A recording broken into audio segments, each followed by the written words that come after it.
Hello, everybody. I'm so glad you're able to listen to this. As you probably know by now, this is a little bit something different than usually our intros are there at the VFW. We're kind of going through some introductions and stuff, which we did in this one also. The biggest, I think, outlier with this video compared to maybe some other ones is the information that is given by Mike and Aaron is so fundamental to what I think a lot of our service members went through during their time. You're going to notice some things that they say that are just glanced over, that are I mean, they're hour-long interviews in themselves, and we just kind of glance over them because I think a lot of our service members that go through these experiences don't think of them as maybe that wild of an experience. Um, so during editing, while I was trying to edit this video, I realized that this particular interaction between these vets maybe required a little bit more of an introduction. That these people, when you talk about, when you see on the news or you see these things as, you know, oh, our heroes are our American veterans, these people that did things. It's always in the aggregate, right? It's always in the clouds. It's always this mythical person that has done these things. And I'm here to tell you that these two people are true patriots. They're true American heroes. They have more medals than I can list right here. The interview we conducted with them, if we were to get their story, should have lasted 2 days. Um, they Aaron was a combat medic that has a Purple Heart. Mike has went through, I mean, he wound up doing special operations, started off as generator mechanic. They're both airborne. These two are, when you talk American heroes, when you see these things, when you support our vet type things that you see, these are the two that that really exemplify that. It was an honor and a privilege to have them on. They're new to Bremen, so I truly hope that, I mean, I know it's an unrealistic expectation, but I hope everybody in Bremen, Indiana can watch this video. You see them on the street. Um, don't tell them thank you, but just listen to them. Because I guarantee you, if you talk to them for 5 minutes, you're going to walk away with such a gigantic appreciation for what our veterans do, for what our military members have done. You know, for what these Army and Marine Corps people have experienced through this, what it's like when you know, you see the fall of Afghanistan, you see the fall of Mosul, Iraq, you see these things happen globally. You don't think much of it. You may walk by somebody. I'm sure there's some of you that walked by Mike and Aaron in a gas station, had no clue, thought, you know, just another person. And this is their experience, and those things that happen on a global stage truly hit home right here at Bremen, Indiana. So again, thank you for awarding us the time to listen to us. Thank you for putting up with my horrible editing skills, because I have none. But as I was going through this, I just felt like we needed to say a little bit more than what we covered in the interview, because my God, there's so much to cover with those two. I think it'd have been impossible to do. So anyway, thank you, everybody. We appreciate you. Please come to the club. If you or somebody you know is a vet, if they're struggling, if they want to become part of a group to help the community, tell them to stop in anytime, and we're going to be happy to do the best we can. Thank you. All right, well, we ready? Yeah. Whatever you are. Okay. All right, well, hey, welcome back to Bremen VFW Post 892. Want to say a sincere thank you and appreciation for the folks that we had volunteering here last night, and actually the last 3-4 weeks. You guys have been awesome. You guys have made this place. Um, and we hope anybody watching this has a good experience while we're here. So I'm Brandon Woodward, Junior Vice Commander here. Usually Brian Shoemaker's here with us. He's our post commander. Unfortunately, he couldn't be here today. He had some other arrangements going on, but we are wildly excited to have not only our first Army folks on here, but our first married couple while in the service on. So to Mike and Aaron Lawson, we thank you guys for coming in and appreciate you taking the time to Thank you. spend a little bit Appreciate with you us. Yeah. Right on. I'm Mike, just so we're not. Mike and Aaron, yeah, the one with the beard, Mike. So I guess we'll just jump into it, man. I mean, we're originally, where are you guys from? I'm third generation military.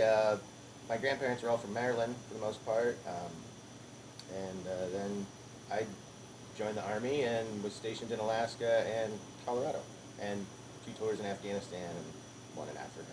Nice. How And about you? I have a similar kind of background. My dad was military as well, but he was reserves, and he moved around with every reserve unit. He was he did all the training. He did like land nav, and he also did some of the training at Fort McCoy. So I lived in Wisconsin, Kentucky, North Carolina. And I ended up joining the military. I was stationed in Alaska with Michael, and then we went to Colorado, and then on to North Carolina. So. Nice. So you guys, like, I mean, straight had military running through your veins at birth. Yeah, for the Yeah, most part. yeah. Absolutely. Yeah. I've had an ID card since I was born. So. Yeah. Yeah, I never even thought about that. I Yeah. got my first ID card, I think I was 7. Yeah. That's wild. So, I never even thought about that. So I like, especially growing up, not really, my grandfathers were in the service, not Right. anybody that I was, really close to, or, my dad, stuff like that. So getting an ID card was like a whole new experience. It's like the first time you got a driver's license, right? Right. But you guys are like, yeah, you joined, you got an ID card, it just changed the, Color. changed color on the card. A lot of our medical history had already been recorded because we had been seen at military facilities previously. That's So, wild too. Yeah, they had my medical record since I was born. So. Right. That is crazy. Not that I was sneaking by them getting through maps. Yeah. Yeah. It's That is wild. Yeah. So, all right. So you were born in, I'm sorry, Portsmouth, Virginia. Portsmouth, Virginia. My dad was in the Coast Guard at the time. He had just joined the Coast Guard, and because my mom was pregnant, but he had just done 6 years in the Army and got out, and ended up having to go from E6 down to E2 to join the Coast Guard. To join the Coast Guard? That's a big drop. That's a Because big The drop. Navy told them that they'd already met their quota for minorities, or for Caucasians. So Right, yeah. they couldn't take him this month, so he went So, down all the Coast so then Guard. you had to drop. He went to the Coast Guard, so. That's wild. Yeah. So when did you guys join? 2008? 2007. So 7 and 8. Yeah. Okay. And didn't know each other at that time, correct? No. Yeah. No. His sick call ranger. Yeah. Came in for a cough. It was his cough that he always seemed to have. So going in the Army, went through basic, Mhm. and then right when you got out of basic, what were you doing? Like, what was the job? I went from basic, and that was at Fort Knox, and then I went to Aberdeen, Maryland, Okay. and I had a 4-month school there. They just shortened it, and I was the last generator mechanic class to go through that. Okay. Post before they shut it down. Okay. So, and yeah, that was the story about my dad picked me up from graduation there. Right. Drove me to my duty station, which was Alaska, so I flew home with him. And then out of basic, so you were a medic, correct? Yeah, She I was was like medic, us, and I went to Fort Jackson for basic. And then Jackson, from Fort Jackson, I went to Fort Sam Houston in Texas. And I was at Fort Sam Houston for almost a year. And then I went to Fort Benning for airborne school. And then on to Alaska, where my first duty station was. So how was going through airborne.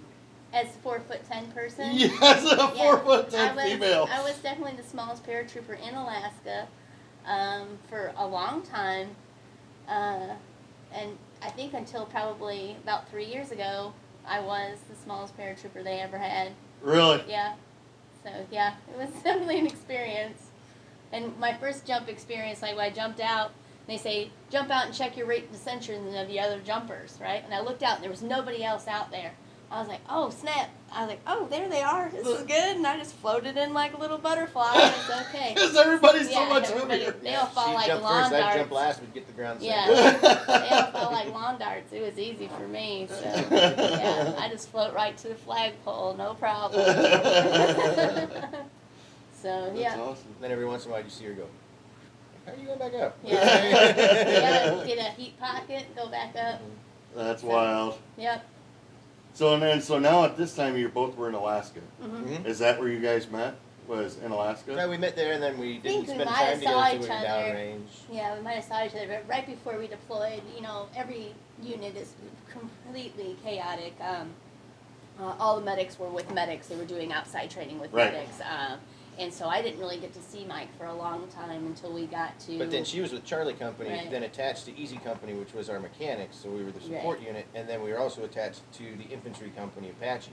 So Right. she had 3 different commanders, and I had 2 I was reporting to. So Right. it was Right. Kind of a. wasn't very smooth all the time. Yeah. Right. That's So then one I of get the my uncle on the phone and be challenges like, of I need having- parts. One of the and challenges he's like, of yeah, having I talked to the female colonel. members within the infantry is that I was one of the only females that was assigned to that unit, and I had 250 males underneath. me. Right. So, Right.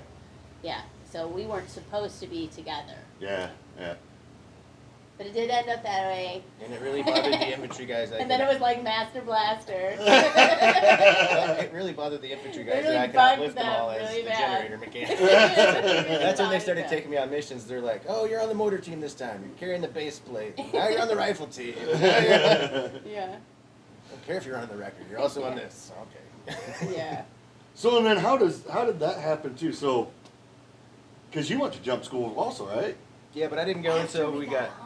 I was with an airborne unit, but still didn't have my wings yet. Right. When we met. So Right. I didn't. I got home and I was like, my sister, my wife, all my uncles, my dad. Gotta go save my balls and go to airborne school. Yeah, I don't yeah. even want to jump out of an airplane, but I'll do it. just because I can't have them bragging that over me. I Yeah. can't have that hanging Yeah. over me. So then, when did you go to jump school? We got back, and then about 6 months after we got back from our first deployment, 2009. so 2009, yeah. So when you deployed for the second time, you had your wings. I had my wings. Yeah. And that was the only way I could get my second duty station, because I re-upped in Afghanistan, so I got choice of duty station. I tried to get 7th group down at Eglin, and I ended up getting 10th group, because they were like, well, 10th group does a lot of Western and Eastern European stuff, so I think you're going to fit in better there than South America. Right. So, So okay.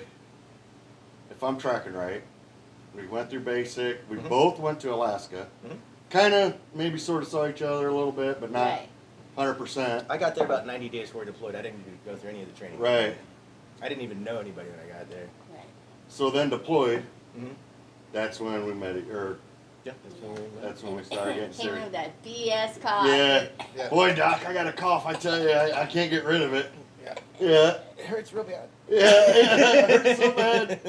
Then I couldn't get rid of him. Couldn't Yeah. shake him. Then you wake up in the morning going, oh shit, I got to get a I cough gotta going get over here. to aid station. Yeah. That's okay. That's all right. Worked out in the end, huh? Still got a cough? So how was that first deployment? We were on a very small fob up in the mountains. And this was Afghanistan. Just Afghanistan Okay. at Fob Wazikwa. And it was way up in the mountains. And it was just one company was all. And just Yeah. like a little support unit we had. So, So they would call it cash. Right, Time. right, cash, yeah. So, and then I don't think, like, But they sometimes, didn't really like to come up there and fight. It was too cold. Yeah. well, and that's what I'm already saying, like, you know, we talk about the desert, or going to the desert, you know, everything's always been going to the desert. We But don't I- understand how cold it gets. Yeah. I did. It's That was very what Yeah. I remember hearing the stories, because I packed all my TA-50. My uncle somebody's like, first time we went to Iraq for Desert Storm, he goes, nobody packed the cold stuff. Yeah. because they didn't think it was gonna get cold over Yeah. there. The desert at night, swing like It's 50 so degrees, cold. man. It's extremely cold, yeah. Right. And especially being up in the mountains. Yes. Then you're just at that elevation where Yeah, keeps it got getting real cold Yeah. up there. Yeah, we So- got snow and everything. So So how long was that first deployment? that was 12 months. And saying 12 months. So you guys deployed together, everybody Yeah. deployed together. I switched from a forward support company to brigade support battalion before I left 10th group. So I was pretty much in charge of like 3 different provinces because they decided that they were gonna, not on purpose, but they managed to send all the generator mechanics home on R&R at the same time. So I was the only one in 3 provinces. So I was flying around a helicopter Right. all day long, just getting there, filling out 1098s, and Right. on my way again to the Trying to next keep one, make everything sure running. everything's up and running. Because, yeah, power, you're kind of fucked. Right. Yeah, bad.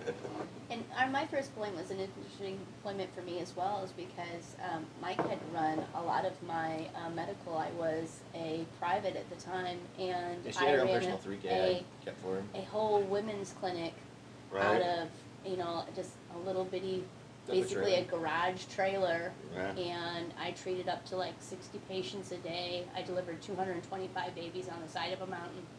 And I had to have him come out and pull my security. So he had to be double tasked with several different jobs.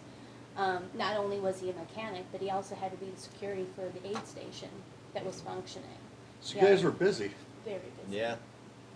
Very busy. And the locals, correct? Oh, I mean, yeah. you- Yeah, and like when we got married, we said, "Oh, we're gonna get married." The locals came out and they were like trying to dress us up Were to they? get No, no, married. Are you Yeah, serious? they like held the wedding for us, and our chaplain came down and performed our wedding for us. It was really beautiful. How cool was that? That has Yeah, got I to called be. home. I none of said, that "You're shit not was going to be legal, happy, but- mom." Right, yeah, Not That going to had be to happy, mom be- and dad. But I got married in Afghanistan. It's all right. He's a soldier.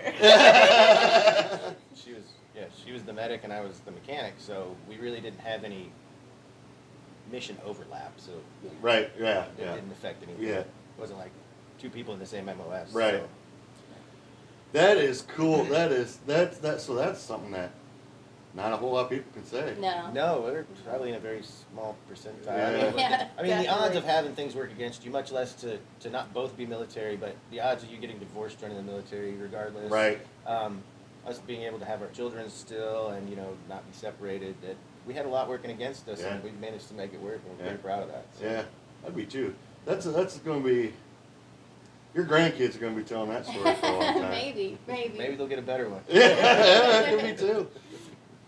That's awesome. So we went. So that how long was the first deployment? A year. A year. A year. 12 months. So then we both come back to Alaska.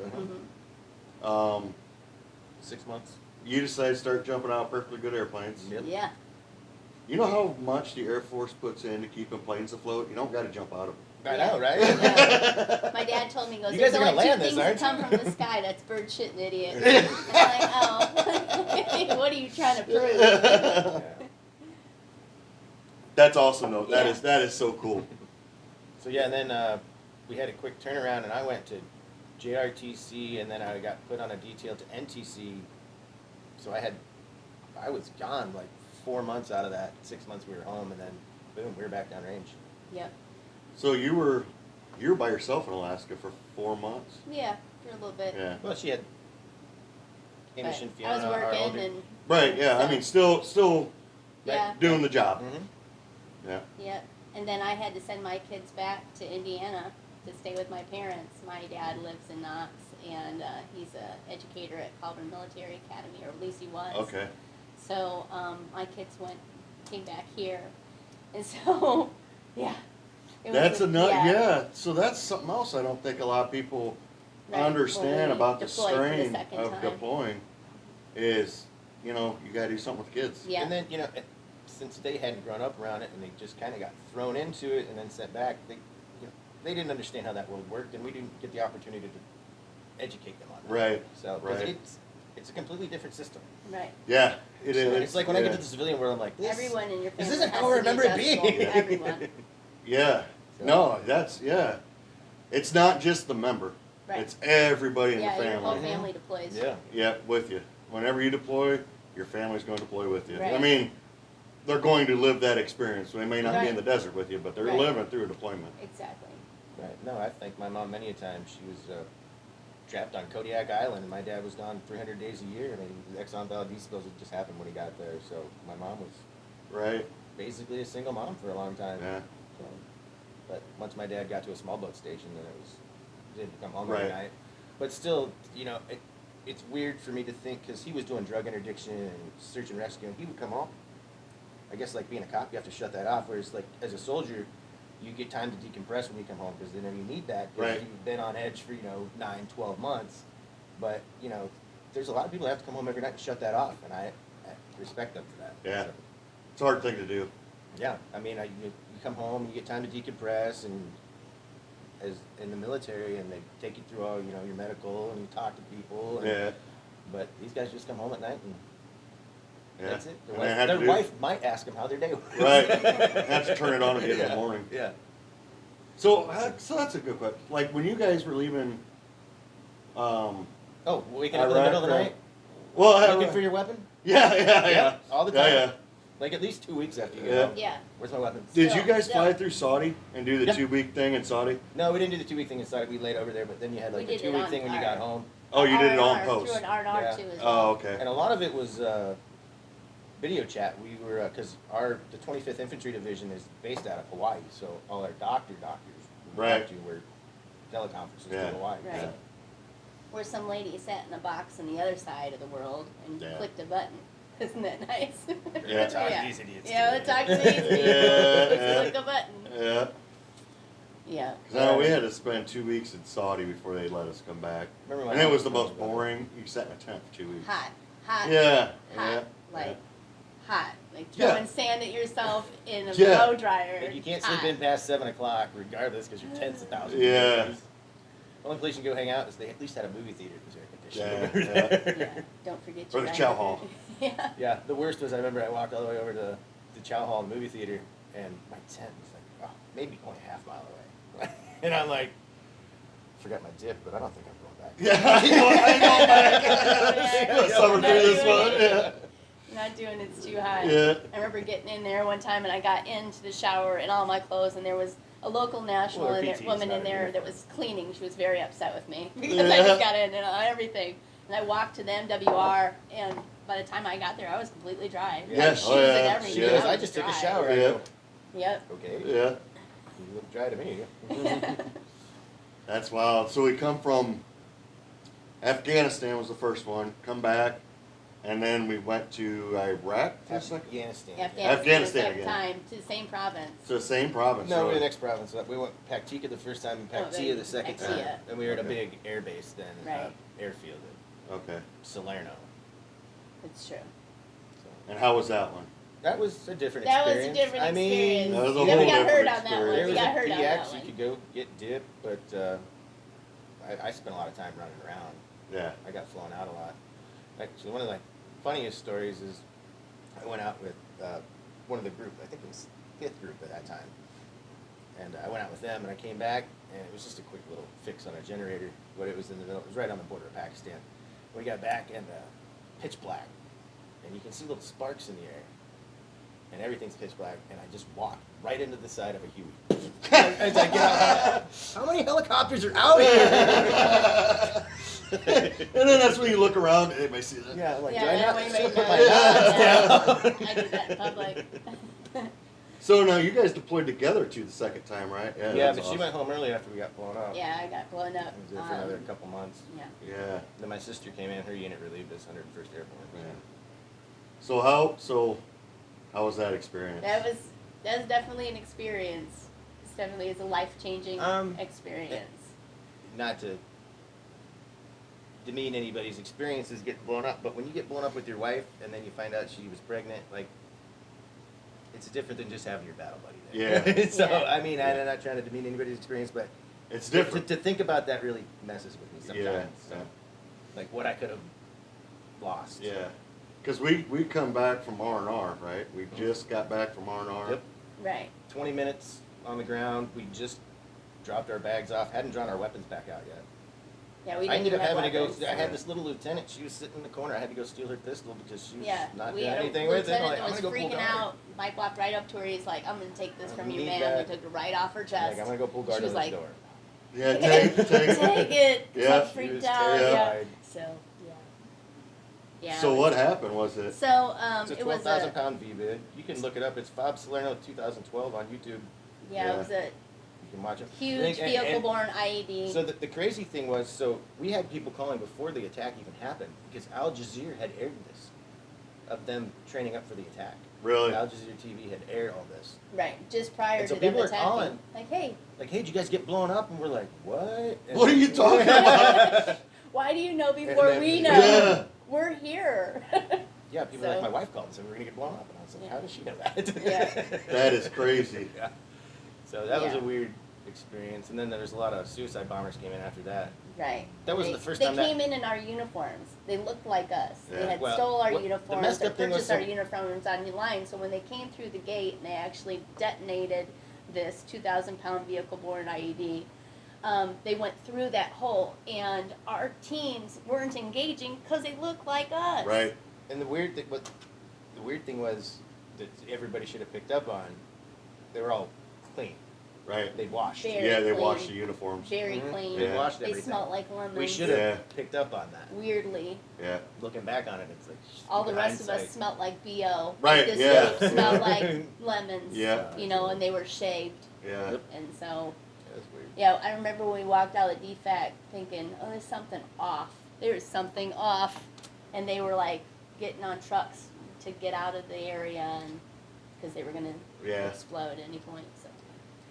So when the actual explosion happened, I can remember I was hit with a steel door. Michael was inside the building. I was outside. My uncle was just to my And right, and Todd his was to the left. Uncle was there as well. And when the explosion happened, it kind of blew me. The steel door smacked me and blew me through the door. And my husband caught me. She had her Like, arm against it. yeah, he caught me Blew like her a football in the air. He was a football player for years.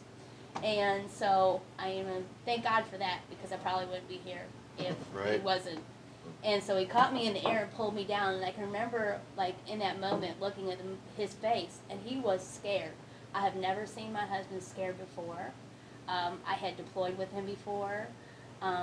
I had trained with him multiple times and never saw that fear. So when I saw the fear in his face, I knew something was wrong.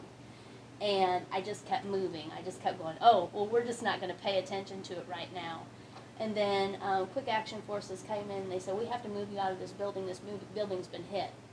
And so we Yeah, moved moved them across to the the road brigade to another headquarters. building. And in that building, I started to set up a casualty collection point real hasty. Right, 'cause you're the medic. I Yeah. started to just go And she to the has flow, concussions, just still started doing doing what I concussion was tests on people. doing because that's what I was trying to do. And I treated a lot of patients, and all of a sudden this sergeant major comes up to me and he's like, hey doc, I hate to separate you from your husband right now, but you need to go to the ER. And I'm like, oh, no, man, I'm not going. I'm going to stay right here and take all these patients. He says, no, your ears are bleeding, hun.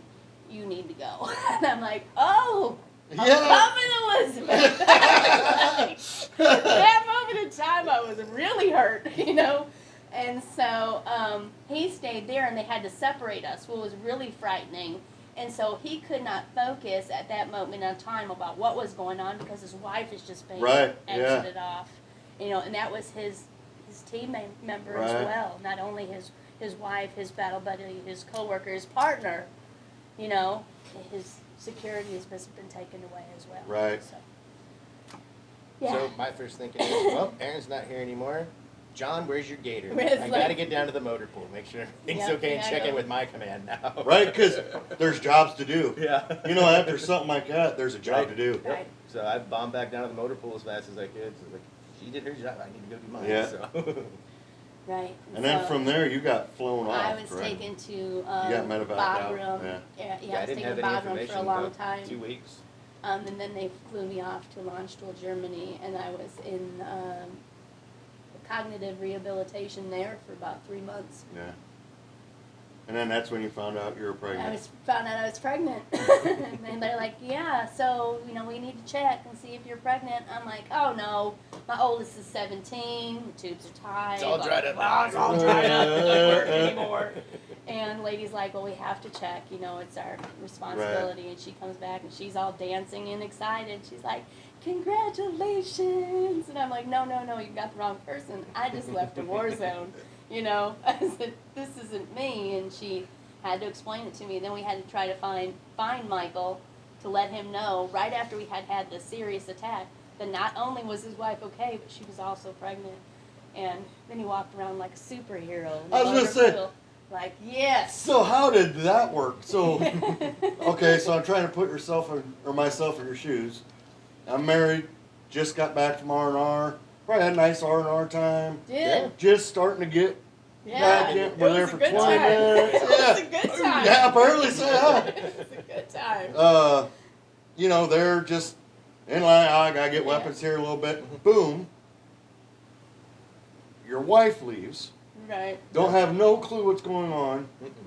2 weeks. Don't know what's going on. The first call you get is, hey, she's okay and she's pregnant. No, the first call I get is Colonel wants to see you. The girl wants to talk to you. What's Yeah. wrong? Oh no, this is bad. What the fuck This is wrong? bad. Yeah. You get there and he's like, your wife's on the phone. They're trying to get a hold of you. They've been trying to get a hold of the 25th Infantry Division of Hawaii. Well, that's not us. We are the 425, Alaska. So, but getting the news, I was really excited. I was just happy to know she was safe more Right. than anything. And gosh, she had the house set up beautifully, all nesting when I got Yeah, home. it's That's definitely right, yeah, there. because now you still got to finish that deployment. Yeah. actually he had another finished 3 months. He Yeah. completed the deployment, Yeah. and I went back home. And from there, I was moved into a wounded warrior transition unit, and I stayed with the warrior transition unit for about 3 years. Right. And transferred down to Colorado to that unit. Yeah. Right. And actually headed up a few things for them. Right. So, And when I got down to Colorado, they had switched my position where I was no longer just a soldier in the warrior transition. I was then a leader in the warrior transition. That's unit. awesome. That's Yeah. awesome. So that's what we did. yeah. We did stuff. We do shit. Seems like simple stuff. It does. Yeah. But when you're around it forever, it's like when I tell my kids something like, hey, go unload the dishwasher. How do I do that? I don't know. Remember that It's like, this I don't know how way? to hold a It's- pencil. it's- I don't know how to hold a Yeah, yeah. pencil. Oh, yeah, when we did the homeschool thing. The You did that homeschool to is me terrible one time. for You're us. like, I don't know how to hold a pencil. I'm like, how have you been writing for the last year then? Just hold it like you would at school. You're home. It's no different. Yeah. That's awesome. So you're on deployment for another 3 months, Mhm. which had to be not good. It was completely different for me. I'm used to having my wife there. Yeah. Yeah. And she kind of was relaying everything to me. So now I have to call, get all my information, and making sure I'm getting all the information, and having to live like a real soldier down there. And but yeah, it was just a completely different deployment. But it was fun because I guess I got a little more time to spend with the guys and kind of talk with them. Right. Whereas we were kind of off Sure. on our own Yeah. little area because we had our own. It was all married couples, and we had a nice little. Yeah, we weren't the only ones. Yeah, There were a yeah. lot of them. Alaska Right. has a high Right. number of married couples up there, Right. Because there's really not really any good And, to me. and so. separate services. Like in Alaska, there's a lot of people that are Army and have Air Force wives, Yeah. or vice versa. Since Right. they did the joint base stuff. Right. Yeah. Yeah, because it is a joint base up Yeah, there, it's isn't one of it? the Yeah. few places there, and I think Madigan Air Force Base. Yeah. Bragg went joint with Yeah, what's that? you got me. Yeah. It's not even called Bragg anymore. It's not. Oh yeah, we had to change all the They names. changed Yeah. the names. So I don't know. Stupid racist. And then Eglin, I think Eglin Yeah. had a little bit of a Did it? joint depth thing going. Joint, yeah. I think with the mainly I thought it was that. And I could be way wrong. I can't, because we just lived on Eglin. We worked Right. at Herbert. Oh, dude, but- we've been out 7 years now, Not and that like time. it's amazing how fast stuff just changes. Oh, Like, just that Oh, yeah. ball. somebody wants to ask you you a get off question, that you're like, train. I'm not sure how that works anymore. Yeah, You know? yeah. Or even looking back on it, you're like, man, how did that work? You know, Right. you're Or on like, this. why the hell didn't I do this? Yeah. What's wrong with me? Right. That seemed a lot easier. Yeah, and it just you're on this when you're on this runaway train. It's just normal. Oh yeah, you're just you going, get off man. of it and you look back and it just keeps going and you're like, Yeah. man. Well, it sucks. That's the one thing about, even when you're at home in garrison, you get off work. It's never done. Yeah. It's constantly something else. Right. You're never gonna be able to. Hey, we finished everything. Right. That's never gonna happen. Yeah. So, it's constantly a continuing job. It's frustrating. So, So how long were you guys in? 10. 10 years at Pete Boat 10? Awesome. Yeah. And then got out after 10, after the second deployment, right? Is when No. He went on another deployment you went on a third one. to Yeah, Africa with to 10th group. Africa. Okay, so you went to Africa. Yeah. Was that a year or two? Or? That was 2 different 90-day deployments. It was 2 different countries. Okay. Right. Yeah. Chad and Nigeria. It was right on the river there. They were having a lot of problems with Boko Haram. We went over to do some training missions. Yeah, yeah. They're always training missions. Right. Yeah, yeah. We got an entire country, but we feel we got to train in Africa. Yeah. Right. Yeah, we brought in a couple other neighboring countries, and gosh, And Chad. blew my mind, man. You see some of those guys over there, and they have like winter coats on. It's 110 out. Yeah. What is Mm. wrong with Ballin', you? ballin', straight ballin'. Yeah, I look good though, right? I You look hot. great. I look Yeah, you look amazing. hot. You look kind of like an idiot. Wasn't gonna say anything, but now Yeah. you asked. Oh yeah. So how was that deployment? It Hot? was very interesting. Yeah. So I didn't even pack a uniform. I packed one uniform. I got there, and it was civvies the whole time we were there. Yeah. And then we went and took over a bordello and cleaned it all up with tons of bleach. It was disgusting. Yeah. But And cleaned that up, and that was kind of our operating base out of there. And we almost got overran when we left because we get ready to go. We just burn everything, we're Right. not giving it over. So we were just burning everything, and all of a sudden people start coming over the walls, which they had not done. Right. So They people want start that coming over the stuff. walls, so we pulled out weapons, Yeah. and we're like, you guys get the fuck out of here. Right. And then we got kind of surrounded, and then all of a sudden the warlord showed up, yeah. and they just... Everybody we were leaves gone, after that, man. That was our homie. We went met him the first day we were there. So Yeah. Well, and that's you go to those places, you gotta. You have to. You have to integrate oh, it's crazy with too. those, Like I remember those going. guys. Like I was always with the lieutenant usually when we were in Afghanistan, but he would just carry around just a big duffel bag of cash, man. And Yeah. Just pass it. Oh, you It's hit just our so kid much one time money when you now. came through. Oh, here's So $100,000. much Like, Yeah. here's $10,000. Right. Oh, you ran over my killed field. my Field goat. of what? Yeah, yeah. Killed my There's goat. nothing Here's there. $400 for your goat. Yeah. Yeah. I remember our captain one time had to give money to a guy because the IED that they set It's too hit close. us, but it's too close to his house. Messed up his house. Messed up his house, and our captain had to give him money. Yeah. And he did because he just wants to like smooth it over. Smooth it over. Yep. Let's just smooth Hearts this and minds, over. right? Yeah. Yeah. Let's smooth this over. Yeah. We're just really not solving the problems. Right. So we're not really solving the problems. We're just kind of Yeah. We're gonna hearts and gonna minds it. slide this Yeah. over here to you. Maybe you'll forget about that house. Exactly, yeah. Yeah. And they do. Yeah, all the time. They do All the time. every single time they do. So, yeah, I don't know. Some of that stuff. Yeah. Yeah. Misappropriation of funds. Yeah. Yeah. Give a guy $1,000 because the dog got hit during a convoy. Yeah. And, meanwhile, the military guys get $200 every 2 weeks or whatever, you know. Exactly. Yeah, so yeah, it could be. Yeah, this is my second halal meal. Yeah, Yeah, it can be different. Yeah. But yeah, Mike's third deployment was a little bit different than our other two because he Yeah, was you at a missed duty the- you missed station, it- you or missed he the was at a best. station where he was with JSOC and with 10th group. So All right, so we were talking about deployments, and now we're back. We've went to Afghanistan once. We come back. We went to Afghanistan twice. We come back. We've went to Africa Mm-hmm. on a training mission that you only wear civvies. Right. that's right. I think anybody that's ever been in the military understands what that means. Yeah. Okay, we'll leave that lay. Um, so there is one thing though. So our first deployment in Afghanistan, not a big deal. It's pretty cool. Yeah. But during our break, we talked about maybe we knew somebody there. That Yeah. maybe everybody in the entire U.S. knows. Yeah. Yeah. We were in the same unit as Bo Bergdahl, the gentleman that deserter Yeah. that walked off the fob. Yeah, so that's for those that, I mean, I'm sure everybody remembers, Right. but those that don't, this is this douche that decided he didn't want no more of it and just straight walked off the fob, right? Right. So- Actually went to go drink beers with a couple interpreters.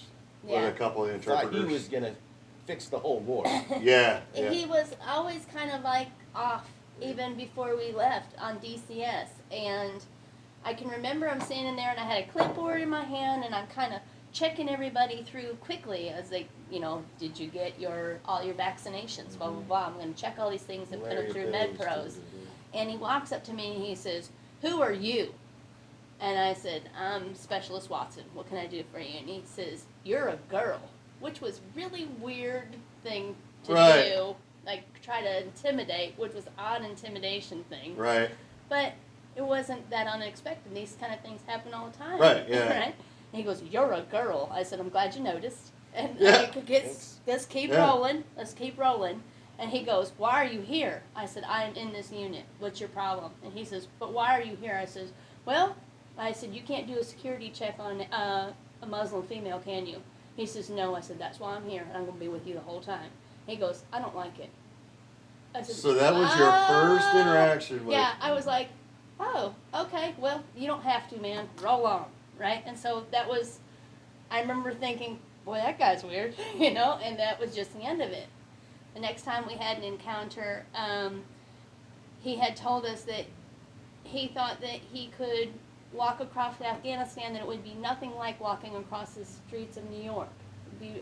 I'm more scared about walking across the streets of New York than I would be about the mountains of Afghanistan. And we were like, well, what are you talking about? It was just, something was off. One of these things is just not quite like the others. Right. And it was a series of small events like that where he would say off things that were strange, but they weren't enough of a red flag to put a halt to his deployment. Mm-hmm. Look, the time we were deploying, like you were saying, rolling Right. people one over after another, you could go murder your wife, and they'd be like, "Well, he's scheduled Yeah, for he's deployment. scheduled to We'll deploy, do the court so when he we comes need to back." get him out of here. We need to go. Yeah, we need to yeah. go. When, They yeah. just At send that it out. time, Exactly. it was send everybody. Exactly. We'll Yep. figure out. Yeah. And so Just need as more we were bodies. coming down Yeah. through the chain of DCS, I remember having turned to my command and saying, "Listen, I don't know what the medical diagnosis is, but this guy is fucking crazy." So He's this was got- before the This deployment. is well before we left. Well before we left. And he was up just acting kooky, just an odd acting character. When everybody else was outside playing football, he was inside in his books. They found a bunch of creepy You know, stuff on his just computer too. you're just creepy, just odd, bunch of odd ISIS dude. stuff. but not enough to where it would put up a red flag to stop him from deploying. Well, and like you were saying, Right. to put up a red flag to stop deploying would have Yeah, to that be was- Something deal. serious. Yeah, Something yeah, serious. yeah. And The so, funny thing is, you come home, you get as Right. much as a DUI, you're boom out. Right. Yeah. when we got the day that he walked off the fob, I remember like just a week prior, he's like, "Hey Mac," because at the time my last name was McClellan. He walked up to me and goes, "Hey Mac," he goes, "Do you care if I go to Hassim's house?" I said, "Who the hell is Hassim?" And he says, Afghan dude, he's an Afghan local national. He's in the army over here. I've been to his house twice before. Now, we are on a fob, right? I've been to his house twice before, and I'm going to go eat dinner over there. I said, "Listen," I said, "I don't know how many movies you watched, but this is not the Hurt Locker. Right. You don't get to walk off the fob and walk back on." That's a really good point. So maybe, and some people that may not understand, when Right. you're deployed and you're on your You your are fob, here. wherever, you are here. You only go Accountability outside is the wire key. when Accountability they is key. direct you to go outside the wire. That's right. Yeah. That is right. And so this guy has just informed me and his team leader that he walks off the fob freely and goes to these people's houses. Meanwhere, she's probably sitting there like, And I don't I'm have going- any authority over you. Why are you And I'm asking smoking me? a cigarette, and I'm like, "Oh, this fool, this is all yours, this is not part of me." Yeah. And so I turned him over to his team leader at the time, thinking that had to be the end of it. Everybody has got to see this Right. now. Yeah. And I guess that Bo had some problems on, where he was having a problem with his command. Not alerted to those problems. I can just tell you that he was just not quite like the Right. other little boys. So he walks off. They discover he's gone. What happens at that fob at that point? 2:00 in the morning. Was it really 2 2 in the o'clock morning? in the morning. They are knocking down everybody's door. We're looking for we're looking for a soldier. He's been taken. And you both are deployed at the same fob, Right. and Right. for forward operating base. Actually, Right. at the moment that happened, she wasn't with me. She was at Sharana. I was she at had to go- Dochina. You had to go get meds for To something. go get meds. I was at Dochina, Okay. and they thought because I was the only And of course, we're female all like, there. right? We're like, oh, Right. they came and took one of ours. Fucking game on, man. Yeah. Right. And so, then we find out the real story. And we're like, piece of fucking shit. I'll shoot him if I see him. Yeah. yeah, because the initial reaction, Because we thought that we're in he'd a been war taken. zone. Somebody's gone. Right. This cat's been Yeah. taken. And honestly, He's going to be on my Al Jazeera command- with the sword. Yeah, Yeah. honestly, my command, their initial thought was he has to be in with the only other female on this fob. He has to be in there with McClellan.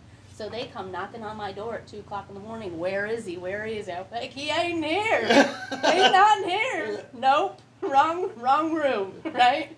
And they had us all pile up. They lined us all up and had us get in formation just so they could try to get accountability of where everybody was, Right. what's going on. And then they started leading us through, like, look, here's his shit. And there was his, Oh, shit. all of his battle armor, his Who leaves the fob Kevlar. without life-saving water? That's all he took was a canteen. He left his weapon. He left his weapon. everything. So where did he go? We don't He know. went to Hasim's house.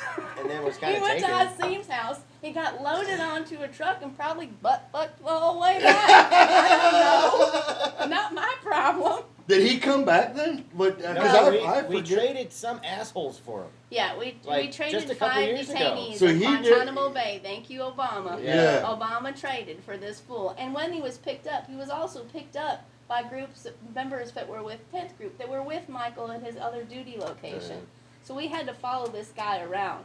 And when they picked him up, the local nationals were coded in saying, we don't understand why he didn't give us a hug goodbye. Really? Does this sound like somebody that was detained? Right. He had like several wives, too. Yeah. No. This was their friend. My God. And he was trying to be from the start. Yeah, why we wasted our resources on that motherfucker? Because you guys had to go out and look. Yes, we did. Yes, we And like did. we were saying, there's people hurt looking for this dude. Yes, they were. People were lost. Yes. Yes, they It was, were. it was a very large, for the amount of area we covered, it was a very successful mission the way we did it. But as far as the results, Yeah. could have been a lot better. And your group was part of the team that went out and had to go get them. No, I outfitted those guys. They were over there at the time on a deployment. Because Okay. there's 4 different battalions in a group. So, like in Colorado, we had 3, and then there's one that's stationed in Germany. Right. Like how the 425 is, like 3 of the battalions are in Hawaii, and 1 is in Okay, Alaska. okay, yeah. And like yeah. first group is out of Fort Lewis, Washington, but they have 1 battalion in Japan. So, and 5th group is the same down south, or 7th group, and then 5th with Africa now. But then on like the fob, it was, they had to clear out to go look for this dude. Yeah, I was still just a generator mechanic at the time, so I was there with 12 dudes on a fob, holding it down. Like we basically just lived in the towers Yeah. till they got back. They took everybody. All because I this was dude. down. I wasn't there. Yeah, we shut down whole I was fobs. down. So, and we had information that they had disguised him as a woman to get him out of the country. So that every female that they saw come by had to be patted down by a female. They had to pull females from other locations so that they can continue the search. Jesus. Yeah. And that's Yeah. when they started to introduce the FET teams. Yeah, female engagement. Female engagement teams Right. is right around that same time. And when the female engagement teams came about, it was almost too late. It was just It needed to be started yeah, earlier. it was too It far would've worked, gone, yeah, yeah. it would have worked earlier, Yeah. but it was too late. They were already too. Well, they didn't set them up for success. No, Yeah. it wasn't. It was kind of the same time when they were trying to put women through ranger school and special forces schooling. Some of them can do it, but I mean, it's very few and It's far not for between. everybody. Yeah. Not for everybody. And that's one thing we always talk about. It's like, you know, as a medic,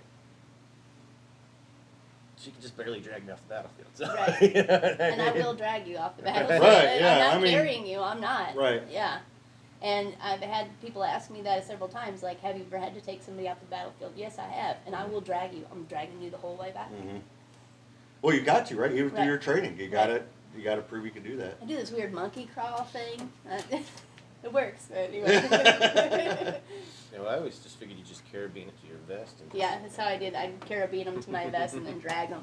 Really? Drag them, yep. Hmm. Had to do Ma- it. mainly IEDs and stuff. Was that? the Yeah, main? my first trip through, we went on a clip and we hit 23 IEDs in the first clip. I was on the And- record team that deployment. I Right. didn't come pick you guys up. I had to pick up some nasty Yeah. stuff because they're only calling the wrecker out unless you're actually on the mission. They're only calling you out. It's bad. So. Yeah, the wrecker, the helmet only goes if Mhm. things have gone Right. severely Yep, south. and we had a helmet that had to be around since Christ was a corporal. Yeah. So it was forever old. And For me, it so, wasn't and then a lot too, of- the so we couldn't get parts for it anywhere. It's so Right. fucking old. that sounds about right. Only deploy with the best, right? Yeah, right. You're gonna fall in on some really cool equipment. So I when don't I believe had- you. So when I went through on that clip and I hit those 23 IEDs, it wasn't really American soldiers that were injured. Their local nationals took a hit Yeah. all the time. And those forces that are over there and that are working for us, they put everything on to work for us. Yeah.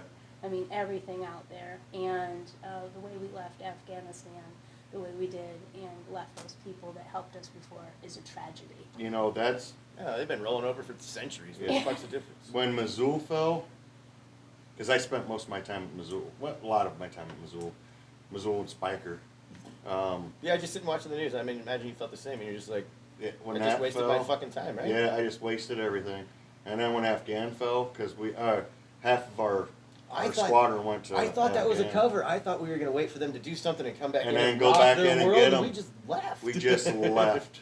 Yeah. And all the interpreters, all the foreign nationals, all those Yeah. people that we promised, we helped, we on a personal level Yeah. made commitments to these people. Right. Personal It level. was it still is just god awful. It's just god awful. I just don't understand why Afghanistan, in my mind, should have been North Korea. We could have set up shop and because all these girls that knew all this stuff were going to school. Because we were there for 20 years. Here's what's So so Bagram is a $2 billion base, Yeah. and that was a perfect staging point for anywhere in Europe or Yeah. Africa or anything, and we just Let fuck it go. So And all those people that grew up with the U.S. security and then had it taken away just overnight. taken away, That's yeah. right. I couldn't imagine that. I couldn't imagine. But That's here's right. another thing: That- how long it took us to get a foothold and get control of that country, as compared to how fast it took them to take it back over. Heartbreaking. Just insanely fast. Yeah. Like within a month. Yeah. Right. So fast.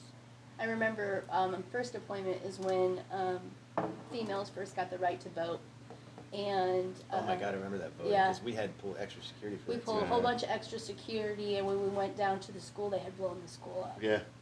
and with people inside. So we take a lot of our, our benefits Yeah. that we have For granted. granted, big time. It. And those people that we just kind of abandon over there. That we promised. That's the Big worst promises. thing. We promised those people, and we left them. Well, I mean, fool me once, shame on you. Fool me twice. That's Right. true. These people have been promised by Russia, China. Yeah. They got Yeah, lots yeah. of promises. They got Yeah, lots they of had a lot of promises. And then we wonder why they don't trust us. Why they don't You trust know? us.